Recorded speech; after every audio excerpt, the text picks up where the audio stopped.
Bismillahirrahmanirrahim. Assalamualaikum warahmatullahi wabarakatuh. Nama saya Muhammad Fizail bin Maisa. Nombor matrik saya 1917777. Pada hari ini, saya akan memberikan pengucapan awam yang bertajuk GPS Global Positioning System atau di dalam bahasa Melayunya yang bermaksud Sistem Penentu Dudukan Global, SPG. Baiklah, saya akan teruskan. Apakah itu GPS? GPS, Global Positioning System, adalah satu-satunya sistem dalam sistem satelit navigasi global yang berfungsi sepenuhnya di seluruh dunia. Pada asalnya, GPS ini telah diguna pakai dalam sistem ketenteraan, namun berlakunya peredaran zaman, kita dapat lihat bagaimana muncul pelbagai aplikasi dan sistem yang berteraskan GPS, antaranya Waze, Google Maps dan sebagainya. Dia juga dikenali sebagai Navstar GPS. Pada tahun 1983 lah mereka telah membuka sistem ini kepada orang ramai untuk diguna pakai. Ia juga tidak tertakluk kepada sistem perjalanan kita sebagai seorang pemandu ataupun penunggang motosikal.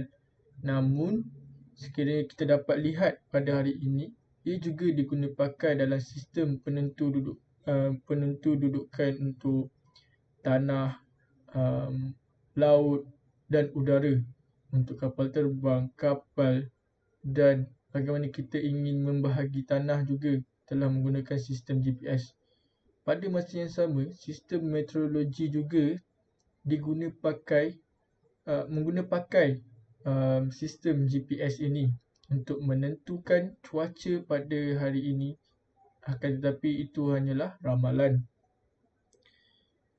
Sistem GPS ini juga telah banyak membantu mengembangkan pelbagai aplikasi yang lain yang membantu pengguna seperti Foodpanda ataupun sekarang ni kita ada Shopee Food, sebelum ni kita ada GrabFood. Bagaimana kita dapat melihat kedudukan sebenar penunggang motosikal ataupun rider dalam bahasa pasarnya untuk sampai ke destinasi mereka untuk menghantar makanan. Itu antara kebaikan GPS yang kita dapat lihat. Kita dapat menentukan masa dan kedudukan mereka, dan kita sebagai pengguna juga yang memandu kenderaan, tak kisahlah motosikal ataupun kereta, kita dapat melihat masa kita dalam masa yang sebenar, ramalan untuk GPS tu, dan juga kita dapat menentukan berapa lama lagi kita nak sampai, maksudnya jarak, masa dan sebagainya. Pada masa yang sama, untuk item yang ketiga, penakkulan dan pengenalpastian, fakta versus mitos. Ramai yang percaya GPS ni untuk orang awam nak tentukan kedudukan saja, tak kisahlah dalam apa-apa aplikasi. Tapi dalam sistem ketenteraan, kita masuk dalam sistem ketenteraan pula, bagaimana kita dapat lihat, saya memberi satu contoh, satu isu pada tahun 2013, bagaimana pencerobohan di Lahad Datu yang telah dilakukan oleh Waris Kesultanan Sulu. Dengan bantuan berkat sistem ini, tentera Malaysia, tentera darat Malaysia telah dapat mengenal pasti lokasi musuh dengan lebih mudah ataupun aset-aset tentera musuh. Oleh itu, kita dapat mengkoordinasikan serangan ataupun dalam bahasa Inggerisnya kita strike back untuk kita mempertahankan negara. Pada masa yang sama, kalau kita pergi ke KLIA ataupun KLIA 2, kita dapat lihat ada satu menara tower yang mengawal sistem pergerakan di udara untuk tidak berlakunya aksiden ataupun insiden yang tidak diingini, iaitu pelanggaran di antara kapal terbang ataupun helikopter.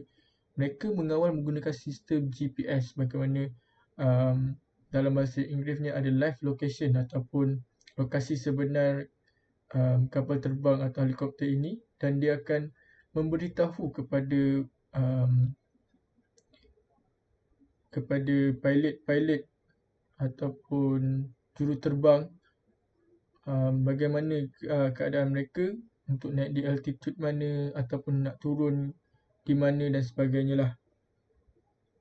Namun sistem GPS ni ia mudah digodam ataupun mudah disesatkan atau jamming di dalam internet, sebab internet ni adalah satu tempat yang semua orang boleh masuk.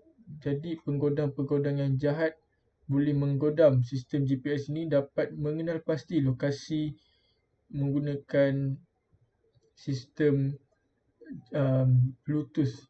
Bagaimana mereka menggunakan Bluetooth untuk mengenal pasti kedudukan kita. Ini antara salah satu ancaman yang telah dikenal pasti sekiranya kita sentiasa membuka GPS kita. Sekiranya pada masa yang sama terdapat satu kes yang didokumentkan mengenai penyesakan tidak sengaja oleh sebuah penguat antena TV yang rosak.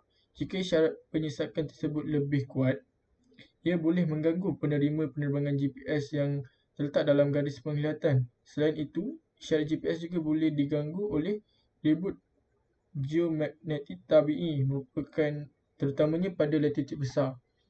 Ini antara isu yang telah dijumpai oleh para pengkaji dalam sistem GPS. GPS juga mula memproduksikan pelbagai permainan di atas talian yang berasaskan lokasi dalam gadget. Seperti kita dapat lihat Pokemon Go, bagaimana mereka menggunakan lokasi sebenar dan meletakkan permainan tersebut secara virtual. Itu adalah dalam sistem yang lain, AR. Namun dia berasaskan sistem GPS ini. Oleh itu, kalau kita sebagai masyarakat perlu berhati-hati menggunakan sistem ini. Dia banyak membawa kebaikan, namun dia mampu memberi kesan buruk kepada individu seperti kita. Oleh itu, kita sentiasalah berhati-hati menggunakan GPS agar kita tidak dapat implikasi buruk dengan menggunakan sistem ini. Itu saja daripada saya. Assalamualaikum warahmatullahi wabarakatuh dan terima kasih.